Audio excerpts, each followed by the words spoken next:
영어 성경과 원어 성경을 보면 그렇게 되어 있어요. 복이 있는 자들에게는 심령이 가난하다, 이렇게 되어 있습니다. 다시 본문을 보시면은 11절에 나로 말미암아, 나가 누구죠? 예수님이죠. 나로 말미암아, 예수님으로 말미암아 너희를 욕하고 이렇게 하고 거짓으로 너희를 거슬러 모든 악한 말을 할 때에는 너희에게 복이 있나니 기뻐하고 즐거워하라. 하늘에서 너희의 상이 크니라. 그러니까 예수로 인하여 박해를 받습니다. 왜냐하면 예수님이 박해를 받았으니까요. 그러나 그것이 바로 복이라고 말씀하고 계십니다. 그런데 우리 사람들이 기대하는 복이 있죠.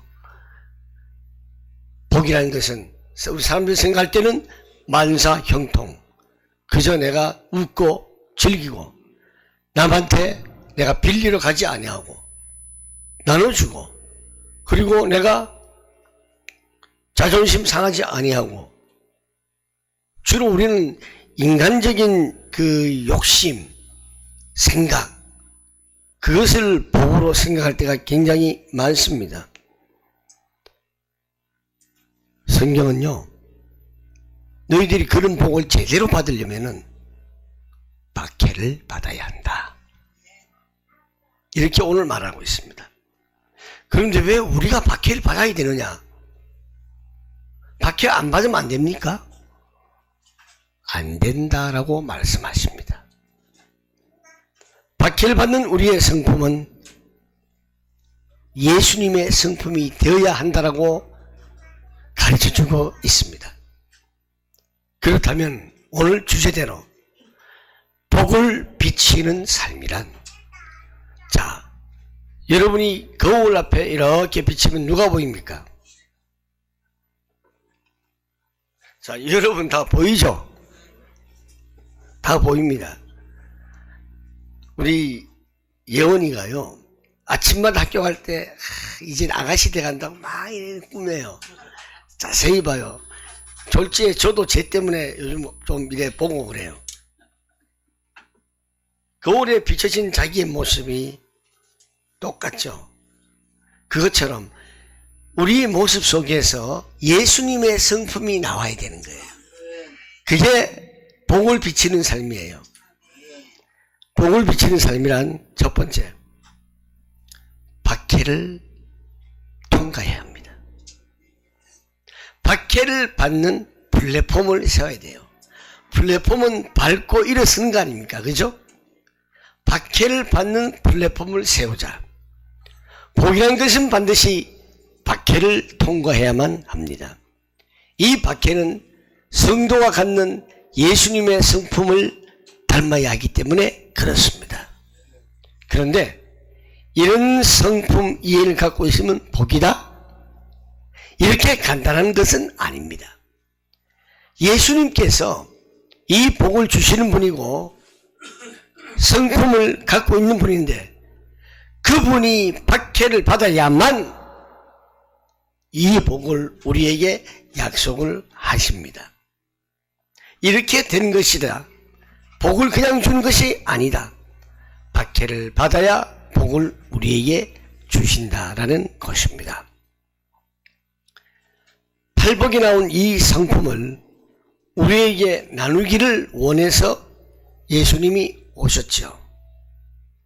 사람들 손에 잡히고 조롱당하고 십자가에 못 박히심으로 고통을 당하면서 죽으셨습니다.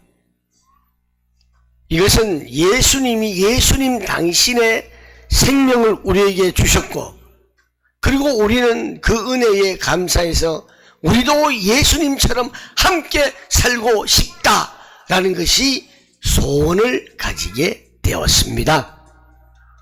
왜냐하면요, 드디어 하나님과 분리되었던 생명이라고 하는 감각이 없었던 우리에게 생명에 대한 욕구와 간절함과 의와 진리에 대하여 영광에 대하여 소원이 생겼기 때문입니다.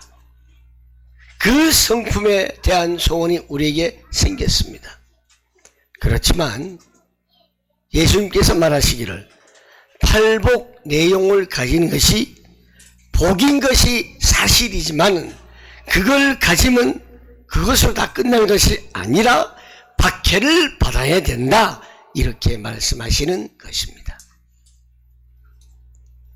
심령이 가난하고 애통하고 긍휼히 여기고 온유하고 의에 줄이고 목마르고 한 것들은 다 예수님의 생명에 붙잡혀 있어야만 비로소 할 수 있는 것들이라 이것입니다. 우리가 예수님의 생명에 붙어 있다는 것이 얼마나 힘듭니까? 그 자체가 박해예요. 사람들이 예수 믿는다 흉하고, 아니 뭐 예수쟁이가 똑같은 잘못을 해도 예수 믿는다는 이유 때문에 더 박해를 받아요. 그렇지만 우리는 예수님께 붙들려 있고 그 손에 잡혀져 있기 때문에 그래도 우리는 그것이 복이다라는 것을 말씀을 하고 있습니다. 두 번째로, 복을 비추는 망대를 높이 세워야 합니다. 왜 망대를 세워야 하느냐? 예수님이 우리를 끝까지 사랑하시고 나를 놓지 않으시고 하나님 자녀로 접대해 주시고 예우해 주시고 나를 용서해 주시고 절대로 나를 놓지 않는 분이시기 때문에 복을 비추는 망대를 세워야 합니다. 이 세상 사람들 나를 보세요. 예수님이 나를 얼마나 사랑하신 줄 아십니까? 보세요. 나를 용서하시고 나를 끝까지 붙들어 주시는 분입니다. 이렇게 비추는 망대를 세워야 합니다. 하나님이 세상을 이처럼 사랑하사 독생자를 주셨으니 이는 저를 믿는 자마다 멸망치 않고 구원을 얻게 하려 하심이라. 영생을 얻게 하려 하심이라. 하나님의 아들을 세상에 보내신 것은 세상을 심판하려 하심이 아니요 영생을 얻게 구원을 얻게 하심이라. 하나님께서 무엇을 하시는가를 우리는 보셔야 됩니다. 하나님은 창조주시요 또한 이 창조주이신 하나님은 심판자의 계획 요구는 뭐냐? 구원이란 것입니다. 근거가 뭡니까? 구원의 근거가 뭡니까? 사랑입니다. 사랑. 이렇게 하면요 구원을 얻는다보다 훨씬 더 큰 것이 바로 사랑이라는 것입니다. 사랑은 포기하지 않습니다. 사랑은 어떤 조건이라도 좋습니다. 하나님께서 예수님 독생자 아들을 십자가에 못 박는 데까지도 좋습니다. 이게 바로 기독교라는 사실입니다. 이 팔복은 성도들에게 있어서는 갖추어야 할 성품입니다. 이 모든 배후에 있는 이 성품을 성품되게 하는 유일한 조건은 바로 사랑이라는 것입니다. 하나님이 사람들을 사랑하신다 이 말씀입니다. 야, 너 자존심 세우지 마라. 너 싸우려고 하지 마라. 너 예의 좀 지켜라. 너 그리고 제발 좀 매달려라. 누구한테? 하나님한테. 하나님한테 매달려서 하나님은 나를 사랑하신다고 우겨대라. 얼마나 이쁜 짓일까요? 우리 자녀들이 아버지 나를 사랑하셔요. 어머니 나를 사랑하셔요. 이런 고백을 잘 못 들어본 것 같아요. 마음으로는 다 하겠죠. 워낙에 우리 자녀들이 겉으로 말하는 성격이 아니라 가지고. 그런데 속으로는 다 하고 있더라고요. 그걸 느낍니다. 여러분들도요, 하나님께 매달리세요. 내가 힘들수록 떼짱 부리세요. 왜? 우리 아버지시니까. 우리 자녀들이 부모한테 떼짱 부리잖아요. 벌써 두 꼬마들이요,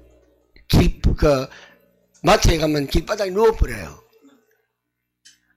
시온이나 하영이나 그냥 누워갖고 뒹굴어요. 엄마니까, 아빠니까. 우리도 그래요.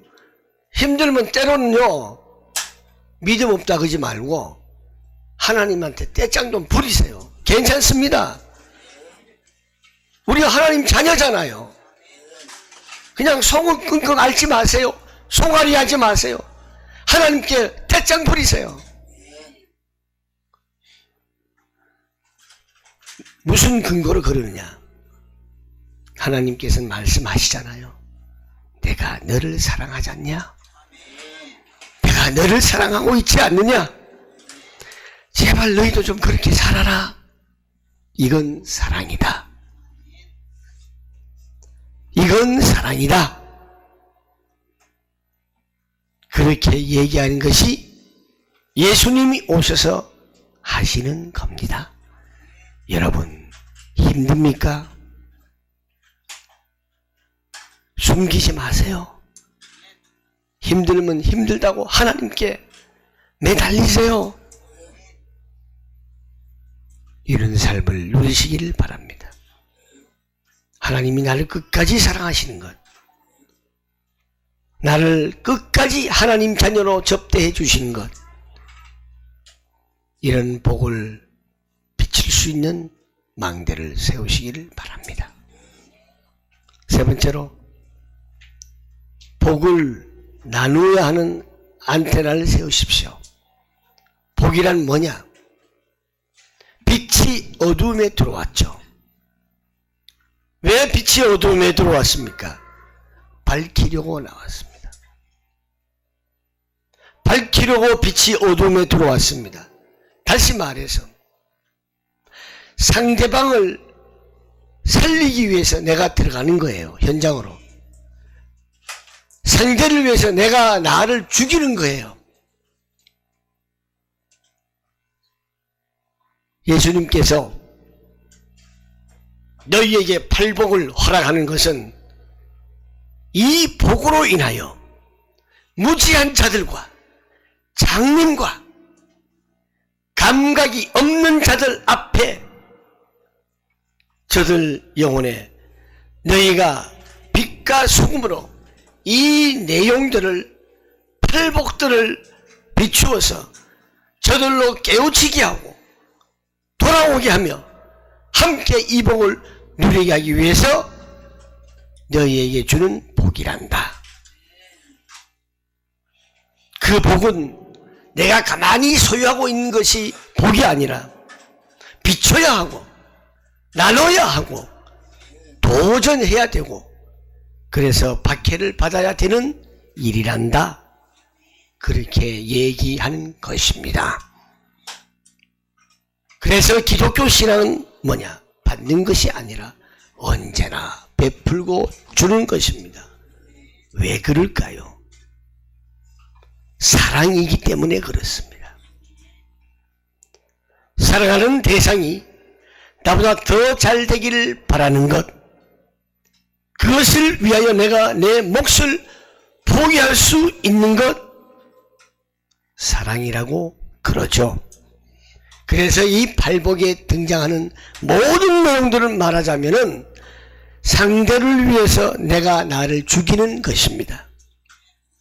심령이 가난한 겁니다. 잘난 척하지 않는 것입니다. 이런 망대, 우리는 안테나 세워야 합니다. 안테나는 비가 와도 그 자리에 서 있습니다. 폭풍이 불어도 그 자리에 서 있습니다. 얼마나 사람 치면 아플까요? 그렇지만은 내가 희생당하고 내가 죽으면서까지도 안테나를 통해서 많은 사람들이 깨우치고 하나님 앞으로 돌아오게 하는 것이 복이라는 사실입니다. 말씀을 조금 결론을 맺겠습니다. 박해를 받는 것이 복이라는 것, 이것을 이겨내지 못하면 늘 불만이 있을 수밖에 없고 현실을 부정적으로 살아갈 수밖에 없습니다. 에베소서 4장 17절 말씀에 보면요, 그러므로 내가 이것을 말하며 주 안에서 증언하노니 이제부터 너희는 이방인이 마음에 허망한 것으로 행함같이 행하지 말라. 여기서 이방인이 나옵니다. 이방인이라는 것은 예수를 모르는 자를 이방이라고 오늘 본문은 그렇게 밝히고 있습니다. 그러니까 예수를 모르는 자들이 하는 행위를 보고 허망하다, 허무하다 그럽니다. 허망한 것으로 행함같이 행하지 말아라. 제발 좀. 왜 하지 말아라 합니까? 감각이 없는 자가 되어서 자신을 방탕에 방임하여 모든 더러운 것을 욕심으로 행하기 때문입니다. 그래서 허망한 짓 하지 말아라는 것입니다. 허망한 것으로 행함같이 하는 것은 아무리 애를 쓰고 죽으라고 노력을 해도 무슨 결과가 없으며 가치가 없는 것이며 무지한 것입니다. 예수가 없는 하나님을 모르는 자들은 아무리 죽을 만큼 성공한다 할지라도 모든 것이 헛될 수밖에 없고 틀릴 수밖에 없습니다. 바벨탑을 쌓는 것처럼 똑같은 반복이 올 수밖에 없습니다. 왜 그럴까요? 그렇게 된 가장 큰 이유는 하나님의 생명에서 떠났기 때문에 그렇습니다. 요한복음 15장에 나오는 포도나무의 비유가 있습니다. 예수님은 나는 포도나무요 너희는 가지니, 가지가 붙어 있으면 열매를 맺고 가지가 떨어져 나가면은 열매를 맺지 못하고 오히려 떨어져 있으면, 끊어져 있으면 땅에 떨어져 사람들 발에 밟혀 썩어져 버린다. 이런 내용이 있습니다.